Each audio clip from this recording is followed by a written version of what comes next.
This channel does not promote any violent, harmful, or illegal activities. All content provided by this channel is meant for an educational purpose only. Maharashtra সচিবালয়ে নারকীয় ঘটনা। সচিবালয় ভবনের 4 তলা থেকে ঝাঁপ ডেপুটি স্পিকার নরহরি ঝিরওয়ালের। তপশিলি উপজাতি কোটায় সংরক্ষণের বিরোধিতায় প্রতিবাদ ডেপুটি স্পিকারের। তার সঙ্গে ঝাঁপ দেন এনসিপির অজিত পাওয়ার গোষ্ঠীর জনা কয়েক বিধায়কও। জালে আটকে যান তারা, তাই বাঁচোয়া। পরে পুলিশ গিয়ে তাদের উদ্ধার করে।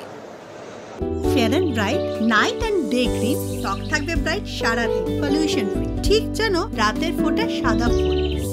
সারাদিন হ্যাপি ব্রাইট স্কিন। ছবি দেখাচ্ছি আপনাদের।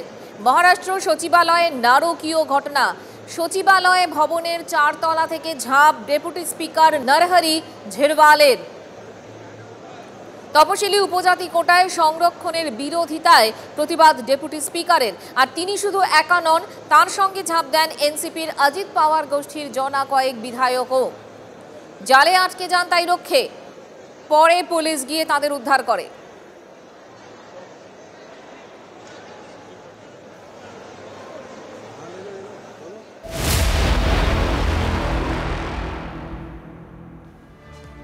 সকাল থেকেই আপনাদের বলেছি, জুনিয়র ডাক্তাররা, আমরা দেখেছি সিনিয়রদের সঙ্গে তারা কনভেনশন করেছেন আরজি করে, তারপর তাদের জিবি বৈঠক হয়েছে রাত ধরে।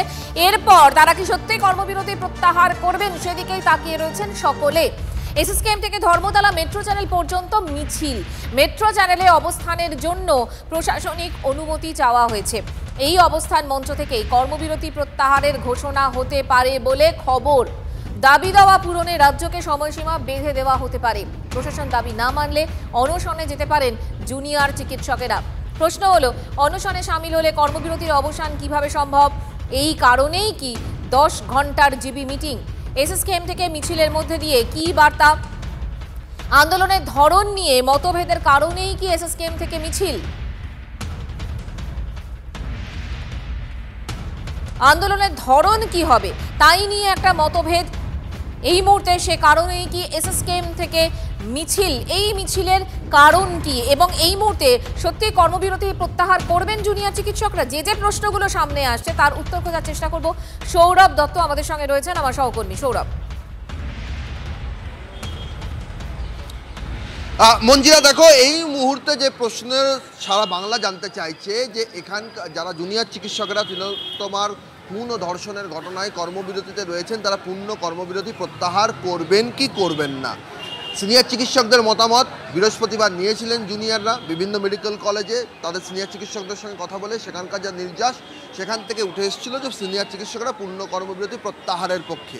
তবে আন্দোলনের ধরন তাদের বদলাতে পারে, সেই পরামর্শ তারা দিয়েছিলেন। দীর্ঘ 10 ঘন্টার জিবি হলো। দীর্ঘ 10 ঘন্টার জিবির শেষে কোন পথে আন্দোলন প্রত্যাহার করা হবে সেক্ষেত্রে এই মুহূর্তে এসএসকেএম থেকে মিছিলের ডাক দেওয়া হয়েছে। সেই মতো তুমি দেখতে পাচ্ছ যে জুনিয়র চিকিৎসকেরা এখানে জড়ো হয়েছেন এবং কিছুক্ষণের মধ্যেই তারা এখান থেকে মিছিল শুরু করবেন। মিছিলের গন্তব্যস্থল কোথায়? মিছিলের গন্তব্যস্থল হচ্ছে রানী রাসমণি রোড। কেন রানী রাসমণি রোড? তার কারণ তাদের পরিকল্পনা রয়েছে প্রাথমিক স্তরে তারা মেট্রো চ্যানেলে অবস্থান বিক্ষোভ করবেন এবং অবস্থান বিক্ষোভ থেকে সেখান থেকে তারা প্রশাসনকে একটা সময়সীমা বেঁধে দেবেন এবং সেই সময়সীমা বেঁধে দেওয়ার মধ্যে তাদের যদি দাবি দেওয়া পূরণ না হয়, যে দাবি দেওয়ার প্রশ্নে তারা পূর্ণ কর্মবিরতিতে ছিলেন, তাহলে তারা অনশনে যাবেন। তাহলে এই পুরো বিষয়টার মধ্যে কি দাঁড়ালো মঞ্জিরা? পুরো বিষয়টার মধ্যে দাঁড়ালো, প্রথম কথা, তারা মেট্রো চ্যানেলে বসার জন্য প্রশাসনিক অনুমতি চেয়েছেন, কিন্তু অনুমতি কি তারা পেয়েছেন? তাহলে অনুমতি তারা যদি না পান, তা সত্ত্বেও কি তারা এগিয়ে যাবেন অবস্থানের লক্ষ্যে? দ্বিতীয় যে প্রশ্ন, অবস্থান করলেন, অবস্থান থেকে সময়সীমা বেঁধে দিলেন, সময়সীমা বেঁধে না দিলে তারা অনশনে চলে গেলেন।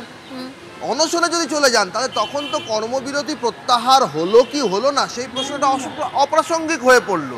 কারণ অনশন আন্দোলনে গিয়ে তো জুনিয়র চিকিৎসকেরা আর কাজে যোগ দেবেন না। ফলে এই পুরো জায়গায় এখন এই পরিস্থিতি দাঁড়িয়ে রয়েছে। জুনিয়র চিকিৎসকেরা এখানে রয়েছেন, কথা বলবো। আপনাদের মিছিল কখন শুরু হয়? আমাদের মিছিল আর কিছুক্ষণের মধ্যে শুরু হতে চলেছে। অ্যারাউন্ড 3টে সাড়ে 3টার দিকে আমরা এখান থেকে মার্চ করে আমরা সবাই বেরোবো। কি করবেন আপনারা মিছিল করে? কি করবেন?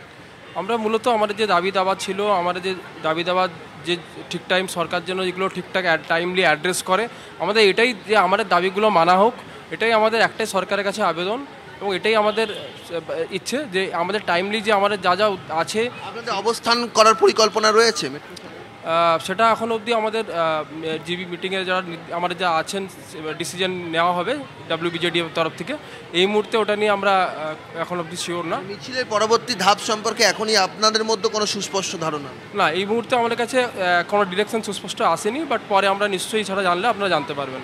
এটাও একটা বিষয় মঞ্জিরা, যে তাদের যে কর্মসূচি মিছিল, সে মিছিল হবে, কিন্তু মিছিলের পরবর্তী কি কর্মসূচি হবে এখনো পর্যন্ত কিন্তু তারা সমস্ত স্তরে, জুনিয়র চিকিৎসকদের সমস্ত স্তরে সেই বার্তা স্পষ্ট করেননি। এই প্রথম SSKM থেকে কোনো মিছিল হচ্ছে মঞ্জিরা। এতদিন পর্যন্ত যতগুলো কর্মসূচি নেওয়া হয়েছে তাদের নিউট্রাল পয়েন্ট ছিল মিছিলের কলেজ স্কোয়ার। এই প্রথম আন্দোলনের কোনো অভিমুখ SSKM থেকে শুরু হচ্ছে, সেটাই বা কেন? অভিমুখ নয়, আমাদের যে কোনো কলেজ থেকেই এই অভিমুখ হতে পারতো। সেটা NRS হতে পারতো, সেটা মেডিকেল কলেজ হতে পারতো, সেটা RGKরও হতে পারতো। আজকে যেহেতু সংগঠনের ডাকটা SSKM থেকে এসেছে, আমরা সমস্ত জায়গা থেকে সাড়া দিতে পারবো এবং সেই ভাবনা থেকেই আমরা SSKM এসেছি। এর বাইরে কিছু না। সেই মিছিলের মধ্যে দিয়ে কি বার্তা জুনিয়র চিকিৎসকরা দেন, অবশ্যই সেদিকে আমাদের নজর থাকবে। সৌরভ, আপাতত তোমাকে ধন্যবাদ। এই বিষয় নিয়ে আমরা কথা বলেছিলাম বিশিষ্ট চিকিৎসক ডক্টর কৌশিক চাকির সঙ্গে। তার বক্তব্য রইল, তাদের এই আন্দোলনটা যেন মানে মানুষের স্বার্থের পক্ষে হয়, মানুষের স্বার্থের পক্ষে হওয়াটা সবচেয়ে জরুরি।